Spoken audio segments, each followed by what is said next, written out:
Okay, another question. Could the blackness of space and the blackness of sunspots be a higher form of electromagnetic energy that we as creatures cannot perceive?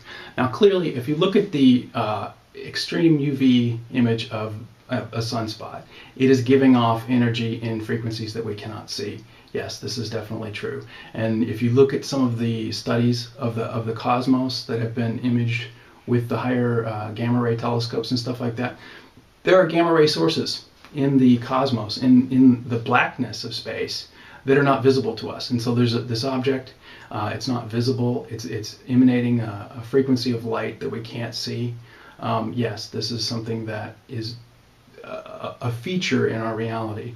Could it be, now this is a very interesting question, could it be that we only see the blackness because of our limited perception? I think that's a very, very distinct possibility. I think that's, it's sort of one of the implications of astrotometry, that we haven't come to understand the nature of the cosmos, or maybe we're just scratching the surface even with this. And so yes, that's definitely an issue. Here's another. I'm trying to grasp the connection why we are seeing sunspots when the comet just grazes the sun.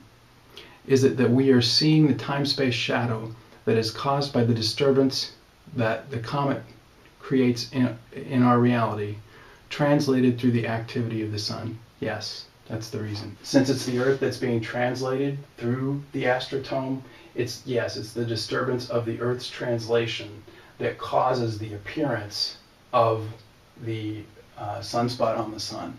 Now, what you're going to find out in the later videos is that there is a question about whether or not these objects are persistent, and whether or not their actual nature relates to what we perceive of their actual nature. And so this is one of the hard problems in astrotometry when you start dealing with the nature of dimensions. And there's several different directions at that point. The theory forks off, and there are several different schools of thought that I have explored on that, and I'll be presenting them. So Lucas Aoiga writes, so are you saying in the last video that first we thought the Earth was flat, then we thought the Earth was spherical, and now the Earth pops into place when we observe it? No, that's not what I'm saying.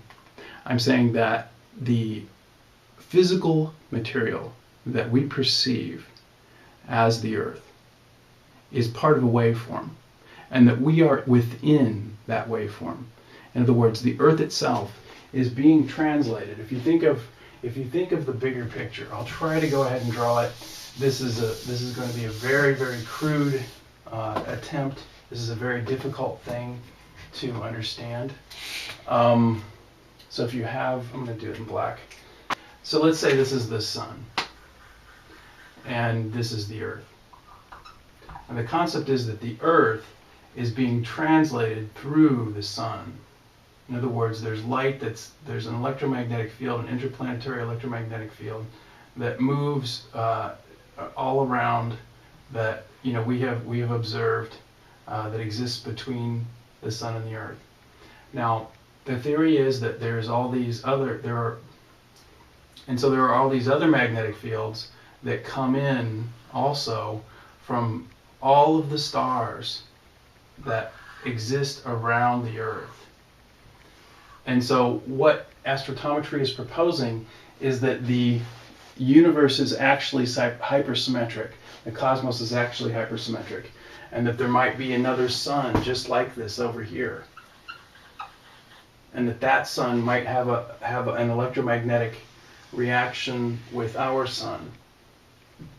And that electromagnetic force moves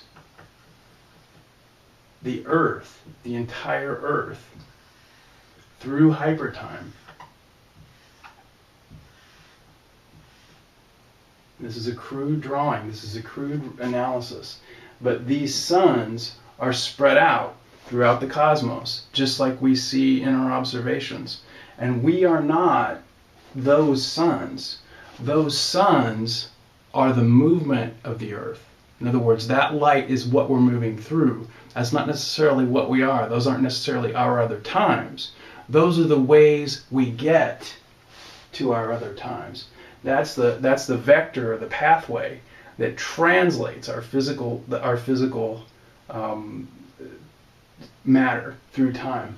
And the concept is that from this perspective, even though this is what hypersymmetry is or supersymmetry is, from this perspective, even though it may be someplace that is incredibly distant in space, even though it could be halfway across what we observe as the known universe, the perspective on the time axis is only slightly different.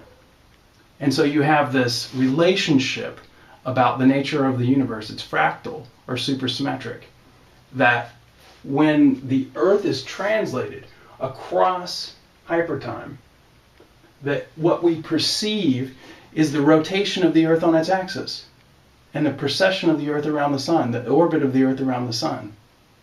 And that is the nature of the time-space. So this is falling out of the nature of the time-space. And so the main thing is to realize that as we are sort of blind to these other wavelengths, as we are sort of blind to the fact that we are a wave particle, in a sense, just like the stuff we're made of, as we're blind to that sense, the Earth appears to have this end. It appears to end. And that end is an illusion.